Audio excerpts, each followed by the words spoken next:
Hello, welcome to a new video. Today it's VS Code, and this has been requested from many people, so we will just jump into how to do the thing into VS Code install.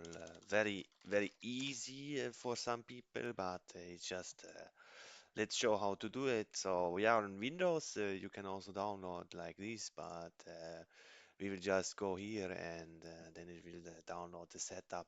And I will just guide you through the process of downloading and installing the correct easy setup for new developer, yeah, like you. You can here create as well desktop icon, but we will skip that. Add to path is very important.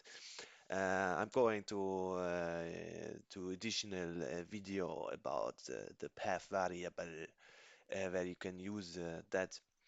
And yes, register code as in the other things just keep as they are. So yes, install now, and this is going to extract files and do the normal exe installation, DLL, or some other Microsoft installation files.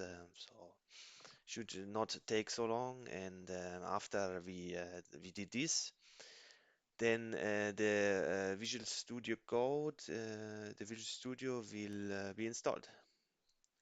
So thank you very much, and I'm going to look further into some topics in next time. And yeah, see you around. Thank you very much for listening, and goodbye.